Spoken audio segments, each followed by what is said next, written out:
Okay dear students, आज हम बात करेंगे एम्पिरिकल फार्मूला की। ये आपके एग्जाम में कंफर्म 3 मार्क्स का पूछता है।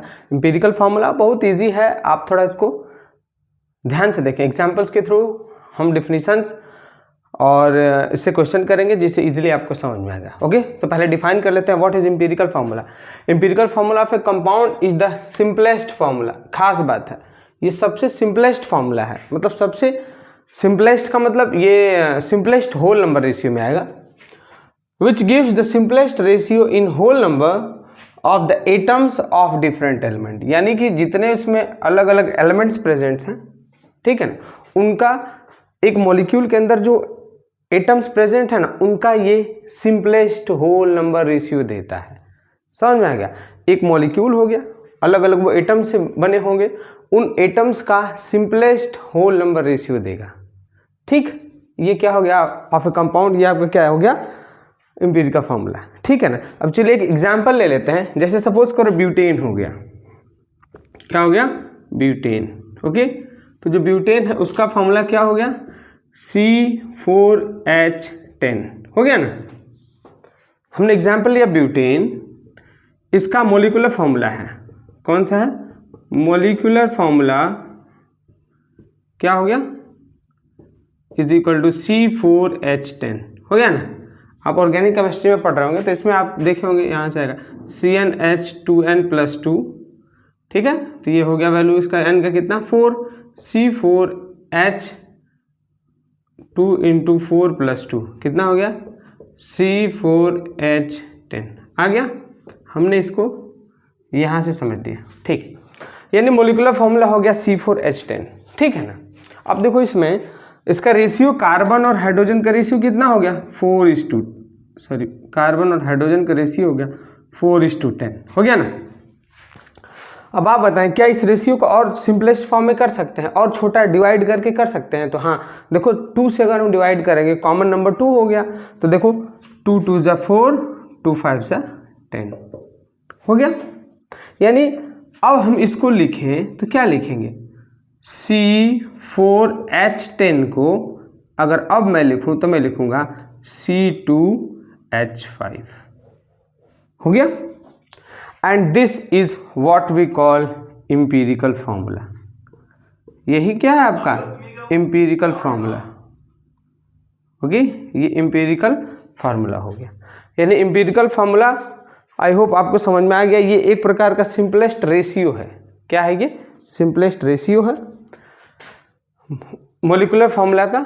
यानी इसमें देखो जैसे मान लो C4H10 में 4 कार्बन एटम थे, 10 हाइड्रोजन, तो इसका जो सिंपलेस्ट रेशियो का मतलब हमने घटा के C4H5 कर दिया। इससे और छोटा ही हो नहीं सकता है। यही जो सिंपलेस्ट रेशियो है ना, वही इसका एम्पिरिकल फार्मूला हो गया। आई होप ये आपको समझ में आ गया, ठीक है। एक और एग्जाम्पल ले लेते हैं। देखिए आप, चलो एक और एग्जाम्पल ले लो, ये नहीं समझ में आया होगा तो एक और एग्जाम्पल ले लेते हैं। जैसे हमने एग्जाम्पल लिया एसिटिक एसिड का। किसका एग्जाम्पल लिया एसिटिक एसिड CH3COOH, ठीक है ना। एसिटिक एसिड, ये एसिटिक एसिड हो गया, इसका फॉर्मूला हो गया CH3COOH। अब इसमें आप काउंट करें कितना कार्बन है इसमें। कार्बन हो गया, हाइड्रोजन हो गया और ऑक्सीजन CHO। कार्बन देखिए 1 2 हो गया, हाइड्रोजन एटम्स 3 1 4, ऑक्सीजन कितने हैं 1 1 2। यानी इसका रेशियो क्या हो गया C/H/O का रेशियो हो गया इसमें 2:4:2 हो गया भैया। ये क्या है, ये इसका मॉलिक्यूलर फार्मूला है। क्या हो गया आपका मॉलिक्यूलर फार्मूला, ठीक। अब ये तो इस रेशियो में एग्जिस्ट कर रहा है। अगर हम इसको डिवाइड करें तो क्या ये और सिंपलेस्ट फार्मूला में फॉर्म में आ सकता है क्या 1:2:1 डिवाइड कर दिया हमने 2 से, हो गया। अब ये जो सिंपलेस्ट फॉर्म, ये सिंपलेस्ट रेशियो आया, आप इसको क्या लिखोगे CHO, कार्बन में 1, हाइड्रोजन में 2, ऑक्सीजन में 1, यानी क्या हो गया ये CH2O। ये जो आया है ना CH2O, this is the empirical formula. अब यही क्या हो गया आपका एम्पिरिकल फार्मूला हो गया। किसका एसिटिक एसिड का। ऐसे अगर आपको कोई कंपाउंड मिले तो आप कितना आसानी से पहले उसके जैसे CH3COOH अलग अलग था, हमने इसको काउंट कर लिया, कार्बन 1 2 2, हाइड्रोजन 3 1 4, ऑक्सीजन 1 2, ये इसका मोलिकुलर फॉर्मूला हो गया। हम इससे कॉमन वैल्यूज को कट कर दिया हमने, जो आ गया वो आपका एम्पिरिकल फॉर्मूला हो गया। ठीक है, समझ में आ गया सबको? चलिए आगे देख लेते हैं। अब अगला इंपॉर्टेंट वर्ड है आपका परसेंटेज कॉम्पोजिशन, देख लेते हैं। इसके बाद आपको हम एम्पिरिकल फार्मूला का थोड़ा कॉन्सेप्ट सिखाएंगे। थोड़ा उससे पहले जो कुछ बेसिक होता है ना, उसको देखना जरूरी होता है, ठीक है ना। चलिए जैसे मैं एग्जांपल ले रहा हूँ, सपोज करो मैंने लिखा है हेडिंग परसेंटेज कॉम्पोजिशन,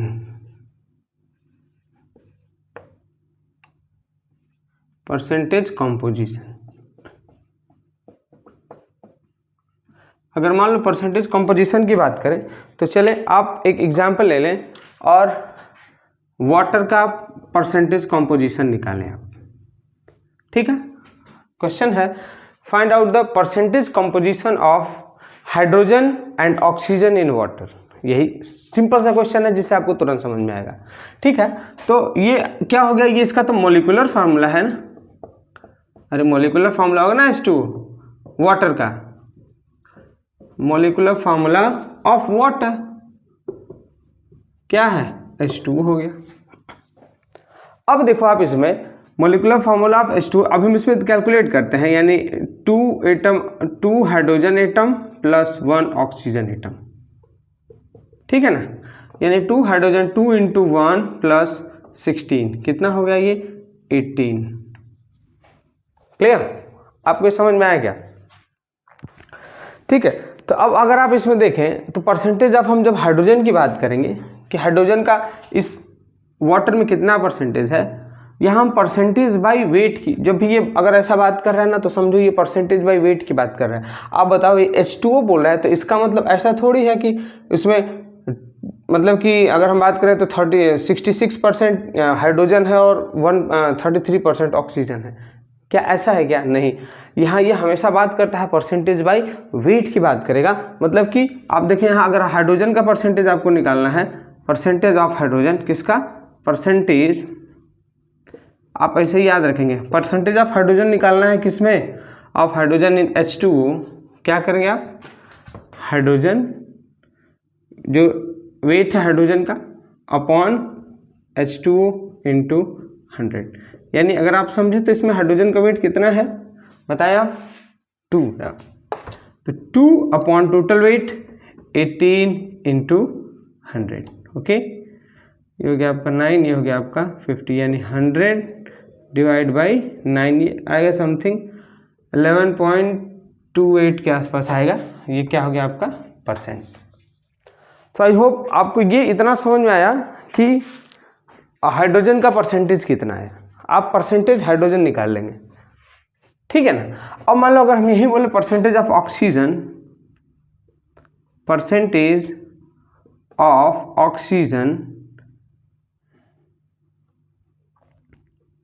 एक तरीका तो ये है कि 100 में से आप इसको घटा दे तो आ जाएगा, लेकिन चलो ऐसे हम निकालते हैं वेट के हिसाब से। 18 इसका कितना वेट है इंटू परसेंट का मतलब 100 में निकालना है, तो ये आपका डिवाइड करेंगे, हो गया आपका 9, ये हो गया आपका 50, ठीक। तो ये भी राउंड फिगर में आपके आ जाएगा 88 पॉइंट समथिंग, 88.21%। आप इन दोनों परसेंटेज को जब जोड़ोगे ना तो इसको 100% होना चाहिए, ठीक है। तो ये परसेंटेज बाय कंपोजिशन भी एक टॉपिक दिया है आपके बुक में, जो इसी तरह से निकलेगा। मोलिकुलर वेट हमने निकाला है, प्लस सीधा आप उसको निकाल लो, ठीक ना। रखते जाएंगे, जिसका वैल्यू पूछेगा उसका हम वैल्यू को वहाँ पे पुट करते जाएंगे, और सिंपली हमको सिंपल साधारण तुरंत क्या निकल जाएगा, हमको आंसर निकल जाएगा। चलो अगला देख लेते हैं, एक और एग्जाम्पल देख लो। चलो एक और एग्जाम्पल लगा देते हैं ताकि आपको पूरी तरह क्लियर हो जाए, ठीक है ना। लेकिन हम इसका आधा सॉल्व करेंगे, बाकी आप खुद से सॉल्व कर लेना। चलो देखो, जैसे कैलकुलेट, क्वेश्चन है calculate the percentage of carbon, hydrogen and oxygen in C2H5OH। अच्छा सवाल है। आप सबका परसेंटेज निकालें, ठीक ना। तो चलो आसान है, C2H5OH इसका मोलिकुलर वेट निकालें, 2 into carbon 12 plus 1 into 5 plus oxygen 16 plus 1, कितना हो गया 24 प्लस 5 प्लस 16 प्लस 1, ये कितना हो गया 10 6 3 1 46, कितना आ गया ये 46। अगर आपको कार्बन का निकालना है तो कार्बन के लिए क्या करेंगे, अपॉन में कर दिया 46, हाइड्रोजन के लिए निकालना है तो अपॉन में 46, और ऑक्सीजन के लिए निकालना है तो अपॉन में 46 हो गया। मल्टीप्लाई बाय 100 इसमें भी करेंगे, मल्टीप्लाई बाय 100 यहाँ भी करेंगे, मल्टीप्लाई बाय 100। अब कार्बन में कितना परसेंटेज दिया है 24 यहाँ हो गया। हाइड्रोजन में कितना दिया है, अच्छा कार्बन, हाँ हाइड्रोजन में देखो, हाइड्रोजन के ना 6 एटम हो गए, 5 और 1 6, तो कितना हो गया यहाँ 6 हो गया। ऑक्सीजन का कितना है, 1 एटम है, ऑक्सीजन का हो गया 16। ठीक है, अब आप इसको सॉल्व करेंगे और आंसर इजीली आप इसको कैलकुलेट कर सकते हैं। ठीक ना, कोई डाउट किसी को? तो ऐसे अगर आपके क्वेश्चन में आए, क्वेश्चन पेपर में कि फाइंड द परसेंटेज कंपोजिशन, तो बिल्कुल आसान है, मोलिकुलर वेट रख लेना, फिर कार्बन जो भी होगा थोड़ा दिमाग लगाएंगे आप और इसको इजीली आप सॉल्व कर सकते हैं। ठीक है, आई होप ये आपको समझ में आ गया। ठीक, आगे देखें अब,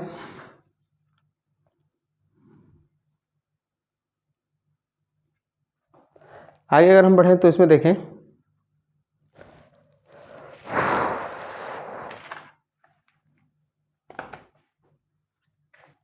ठीक है। अब देखें एम्पिरिकल फार्मूला की अगर हम कॉन्सेप्ट की बात करें तो जैसे हमने क्या देखा था, हमने अभी देखा था, जैसे मान लो कि यहाँ अगर हम H2O में देखें, H2O में हाइड्रोजन का जो परसेंटेज आया था वो लगभग 11.25 आया था, जो भी आया हो। ऑक्सीजन का परसेंटेज आया था 88 पॉइंट समथिंग, ठीक है, जो भी होगी। अब इसमें देखो, यहाँ हमको तो हाइड्रोजन से परसेंटेज का पता चल गया एक फार्मूले से, ठीक, लेकिन एम्पिरिकल फार्मूला निकालना इससे भी ईजी होता है, उसको भी मैं आपको भी सिखा दे रहा हूँ एक एग्जाम्पल के थ्रू। तो परसेंटेज कॉम्पोजिशन आई होप सब निकाल लेंगे, बहुत आसान है। अब हम आगे बढ़ेंगे एम्पिरिकल फार्मूला की तरफ, ठीक ना।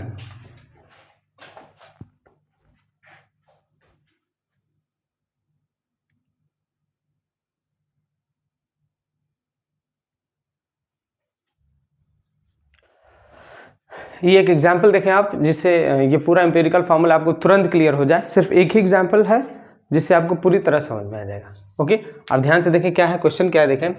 इन a compound percentage of carbon, मैंने थोड़ा ये शॉर्ट फॉर्म में लिख दिया है ताकि स्पेस भी बच जाए, और देखें थोड़ा परसेंटेज का हमने सिंबल लिख दिया है। Percentage of carbon is 37.50%, percentage of hydrogen is 12.5% and percentage of oxygen is 50%। यानी किसी एक कंपाउंड में 37.5% कार्बन है, 12.5% हाइड्रोजन है और 50% ऑक्सीजन है। क्लियर हो गया? आप इन सबको जोड़ेंगे ना 100 आएगा। हमेशा याद रहे परसेंटेज बाय वेट देता है, वजन के हिसाब से देता है, ठीक है, by weight. Find the empirical formula. आपका यहाँ पहला क्वेश्चन क्या हो गया कि आप इसमें एम्पिरिकल फार्मूला निकालें, ठीक, यानी एक तो हमारा यही टारगेट है कि हम उसको एम्पिरिकल फार्मूला निकालें। लेकिन आगे देखें, हमने अगला क्वेश्चन भी कवर अप कर लिया है, क्योंकि यहाँ यही वाला एग्जाम्पल थोड़ा सा टफ लिया है हमने, ताकि बाकी सब पोर्शन इसी में कवर हो जाए एक ही एग्जाम्पल में। आप देखें, if molar mass of the compound, अगर मोलर मास दिया है 64 ग्राम पर मोल, इस कंपाउंड का मोलर मास ऑलरेडी दिया हुआ है, वो बोला है कि 64 ग्राम है। इस मोलर मास का क्या यूज करेंगे अभी हम आगे देखेंगे, ठीक। Find its molecular formula. अब इस मोलर मास का हम इस्तेमाल मोलिकुलर फार्मूला को सॉल्व फाइंड आउट करने में करते हैं, ठीक है। तो चलिए पहले हम एम्पिरिकल फार्मूला समझ लेते हैं। एम्पिरिकल फार्मूला के लिए आप देखे होंगे आपके बुक में भी ऐसा बहुत सारा टेबल बना होता है, तो टेबल आप थोड़ा ध्यान से देखें। पहले में हम लिखते हैं एलिमेंट और कंपाउंड, यानी कौन कौन से हैं एलिमेंट्स हैं। कार्बन हो गया, अगला कौन सा है हाइड्रोजन हो गया, अगला कौन सा है ऑक्सीजन हो गया। आपने लिख लिया, हम थोड़ा देख लें मोबाइल में, मेरा पूरा व्यू आ रहा है ना लास्ट तक, कहाँ तक, ठीक है आ रहा है, यानी आपका कहाँ तक कार्बन हाइड्रोजन एंड ऑक्सीजन, ठीक है, ये पूरा हो गया। अब देखो क्वेश्चन से ही देखना, परसेंटेज यहाँ कार्बन का कितना दिया है 37.5% दिया है, हमने क्वेश्चन से उतारा। हाइड्रोजन का दिया है 12.5% और ऑक्सीजन का दिया है 50%। ये सारा तो अभी क्वेश्चन में से ही हमने उतारा है। और एटॉमिक मास आपको याद होगा कार्बन का कितना होता है 12, हाइड्रोजन का होता है 1, ऑक्सीजन का होता है 16। अगर याद नहीं हो तो प्लीज़ याद करने की कोशिश करें, और अगर याद हो जाए तो अच्छी बात है। पीरियोडिक टेबल तो आपको याद ही होना चाहिए। अब आगे देखें, रेशियो ऑफ द एटम्स और मॉलिक्यूल्स। इसमें आप क्या करते हैं कि जो परसेंटेज दिया है ना, उसको आप उसके एटॉमिक या मोलिकुलर मास से डिवाइड कर देते हैं। जैसे यहाँ हो गया कितना परसेंटेज, 37.5 डिवाइडेड बाई 12। ये वैल्यू दिया है ना परसेंटेज कॉम्पोजिशन, उसको मास मोलर मास से डिवाइड करेंगे। अगला कितना है 12.1 डिवाइड बाई 1। अगला कितना है 50 डिवाइड बाई 16। कोई दिक्कत हो गया? इसको डिवाइड करेंगे तो आएगा 3.125, ये आ गया 12.5, ये आएगा 3.125। आप कैलकुलेटर से कर लीजिएगा, ये हमने एग्जाम्पल डेसिमल वाला ही लिया है, ठीक है। ये बहुत इसमें आपके बुक में आप एग्जाम्पल सॉल्व करेंगे तो ये डेसिमल में नहीं आएगा, सिंपल होल नंबर में आएगा, तो कोई दिक्कत नहीं है। डेसिमल में आ गया तो थोड़ा आपका कन्फ्यूजन और दूर हो जाएगा, ठीक है। डेसिमल में आ गया, इतना कर लिया हमने। अब देखो इसमें सिंपलेस्ट रेशियो निकालना होता है, और सिंपलेस्ट रेशियो में जो सबसे छोटा नंबर होता है ना, सब इन तीनों में 1, 2, 3 जो रेशियो आया है, उस रेशियो में ना सबसे जो छोटा नंबर है आप उसको फाइंड आउट करेंगे। जो सबसे छोटा नंबर होगा उस छोटे नंबर से बाकी जो रेशियो आया है ना उन सब में डिवाइड कर देते हैं। तो इसमें देखो एक रेशियो है 3.12, एक है 12.5, एक है 3.12, यानी ये सबसे छोटा रेशियो तो यही दोनों हो गया। यानी हम इसी से जो सबसे छोटा रेशियो है उसे सबको डिवाइड करते हैं, यानी 3.125 इसको भी 3.125 से डिवाइड करेंगे आप। 12.5 है, इसको डिवाइड करेंगे 3.125, और यहाँ भी है 3.125, सबको आपने किससे डिवाइड किया 3.125। इसका कितना आ गया रेशियो 1, इसका आ गया 4, इसका आ गया 1। आई होप आपको ये इतना समझ में आ गया, ठीक है। अब ये इतना समझ में आ गया, सबको आ गया। अब देखो आपको इसमें एम्पिरिकल फार्मूला निकालना है, तो वो कैसे निकालेंगे। थोड़ा सा यहाँ स्पेस है मेरे पास, मैं देख लूँ कैमरे में आ जा रहा है कि नहीं, लास्ट तक नहीं आ पा रहा है। यानी अब ठीक है, मैं इस स्पेस का यूज़ कर रहा हूँ, मैं यहाँ पे थोड़ा सा जगह लिख दे, इसको मैं यहाँ लिख दे रहा हूँ, ठीक। 12, 1, 16। अब मैं बाकी काम करने के लिए इस स्पेस का यूज़ करूँगा। अब हमको फाइंड आउट करना है एम्पिरिकल फार्मूला, यानी एम्पिरिकल फार्मूला आप कैसे लिखोगे। कार्बन, हाइड्रोजन और ऑक्सीजन, आपने लिखा कार्बन, हाइड्रोजन और ऑक्सीजन, लिख लिया। अब कार्बन की वैल्यू कितनी आई है 1, तो आपने लिखा है 1। हाइड्रोजन का है 4, ये हाइड्रोजन है ना 4, और ऑक्सीजन का कितना है 1। यानी इसका एम्पिरिकल फार्मूला कितना आ गया इस कंपाउंड का, CH4O। डन।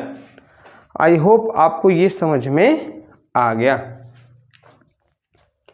ठीक है। आपको ये एम्पिरिकल फार्मूला इतना समझ में आ गया। अब मैं आगे बढ़ रहा हूँ, मुझको जगह की कमी है, मुझको ये मिटाना पड़ेगा। सो आई होप आप आगे देखेंगे भी, ठीक। मैं इसको इरेज कर रहा हूँ, ठीक है, क्योंकि जगह की कमी है। मैं उधर का कुछ कॉन्सेप्ट छोड़ रहा हूँ, बाकी ये मैं इरेज कर रहा हूँ, ठीक है ना। देखें आप, चलो अब देखें आप, इसमें पहला क्या है इसमें। अब इसमें अच्छा यहाँ से क्वेश्चन है, फिर आगे देखें। क्वेश्चन है हमारा एम्पिरिकल फार्मूला कितना निकल गया है, आप ये लिख लो। Empirical formula is equal to CH4O। Done. आपका आधा क्वेश्चन सॉल्व हो गया। अब आगे देखते हैं, if molar mass of the compound is 64 ग्राम, यानी यहाँ पे मोलर मास दिया है, क्या दिया है, molar mass is equal to 64 gram per mole, ठीक। समझ में आ गया क्या। अब हमको मोलिकुलर फार्मूला निकालना है, ठीक।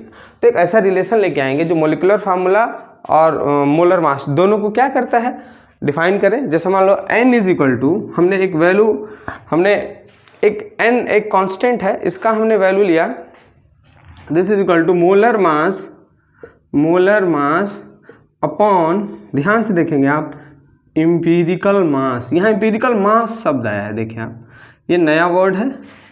एम्पिरिकल मास का मतलब क्या होता है, थोड़ा ये देखना है अपने को। चलो एम्पिरिकल मास मैं यहाँ निकाल दे रहा हूँ। एम्पिरिकल मास, एम्पिरिकल फार्मूला का निकालते हैं। एम्पिरिकल फार्मूला कितना है, CH4O, क्या हो गया, कार्बन हो गया 12 + 1 × 4 + 16, ये कितना हो जाएगा, 12 + 4 + 16 कितना हो गया, 32 आ गया। ये एम्पिरिकल मास आपका कितना आ गया, 32। कोई डाउट? तो मोलर मास ऑलरेडी क्वेश्चन में गिवन है 64 और ये एम्पिरिकल मास कितना आ गया, 32। देखो भैया एम्पिरिकल मास एम्पिरिकल फार्मूले से निकालते हैं। जो आपका एम्पिरिकल फार्मूला आएगा ना, यहाँ पे आया है, यहाँ हमने ये निकाला था, तो उससे हम एम्पिरिकल मास निकाल लिए। डन। अब हम डिवाइड करेंगे तो कितना आ गया, n का वैल्यू आ गया 2, यानी n का जो वैल्यू है वो कितना आ गया है, 2। अब आप इस n के वैल्यू के साथ क्या करेंगे, देखें आप, मैं इसको छोड़िए, जो जगह उसी से मैनेज कर रहा हूँ। अब आपको क्या निकालना है, फाइंड द मोलिकुलर फार्मूला, ठीक है ना। अब यहाँ लिखेंगे formula, molecular formula is equal to n into empirical formula, एक एम्पिरिकल फार्मूला। तो ये n की वैल्यू कितनी आई है, 2, शायद नीचे दिख नहीं रहा होगा, देख लो मैं थोड़ा, ठीक है, लास्ट तक बस दिखेगा थोड़ा सा। अब आप देख लें, मैं इसको यहाँ से इरेज कर दे रहा हूँ।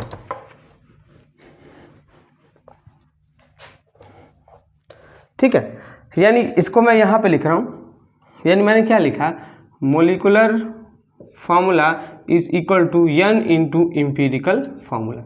अब n की वैल्यू कितनी आई है मेरी, 2। एम्पिरिकल फार्मूला कितना है, ये रहा CH4O। एम्पिरिकल फार्मूला थोड़ी चेंज कर दिया हमने, तो यहाँ एम्पिरिकल मास निकाला था, उसमें जो एम्पिरिकल फार्मूला आया था उस पर हमने उसका एटॉमिक वेट का वैल्यू रख दिया हमने, इससे ये वैल्यू आई थी 32।